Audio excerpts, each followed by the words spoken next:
How to pass Skate UK level 3. So our first exercise in this level is forward stroking.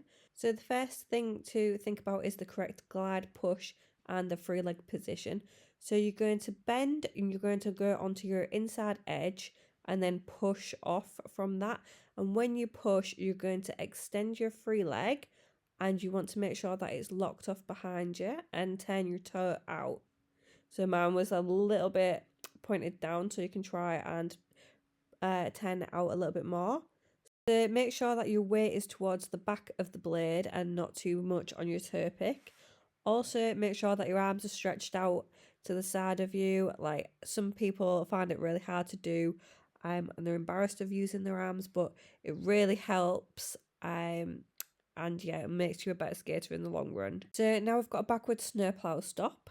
So first of all, you want to start skating backwards. Then you want to glide on 2 feet, and then you're going to push out into your stop. So don't go too fast when you're doing this, when you're just first learning. A few things to remember when you're doing your stop is to have your body weight slightly forwards, and you want to be on the flat of the blade during the stop. You want your feet hip distance apart and parallel feet or toes turned out slightly during the stop. So if you're really struggling, which some people do struggle, to do a snowplow stop with both feet, you can practice it just on one foot first and then practice it on the other foot, and then you can do both of them together. Sometimes people find it easier just to stop using one foot.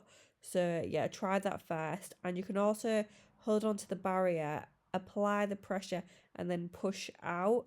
When I was learning a snowplow stop, one of the coaches pressed my foot into the ice and then dragged it along the top. So just so you get the feeling of that. So now we've got forward to backwards 2-foot turns. So you want to do this using the big hockey circle, and you're going to practice it in both directions. So you want to look in towards the circle first and have your arms hugging the circle. So you're going to rotate your body, bend, and then you're going to rise over the turn. And then you're going to bend your knees again and look into the circle. So you want your weight towards the front of the blade, particularly when you're turning. And yeah, practice this both ways. Make sure that you're happy gliding forwards and backwards when you're doing this. And then you can just put both pieces together. Okay, we have forward, outside and inside edges, 1-foot glide. So we've got to do this in both directions, and each edge you're going to hold for 3 seconds. So in between each edge, you're going to take 3 steps or pushes. So off we go. We're holding the edge. So this is the outside edge. Then I'm going to step, step, step onto the inside edge and hold that for 3 seconds as well. When you're doing this, you're going to have your weight towards the back of the blade during the glide. So you're going to have your arms facing out of the circle. So when you're on the outside edge, it'll be the same arm as leg. And then when you're on the inside edge, it'll be the opposite arm as the leg that's leading. Also, make sure that your core is engaged and that you're looking up and round to where you want to be going.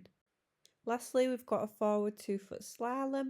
So you want rhythmical knee and ankle action. So you want to bend your knees and your ankles. You want your weight towards the back of the blade and your arms out. And you want your feet to be hip distance apart.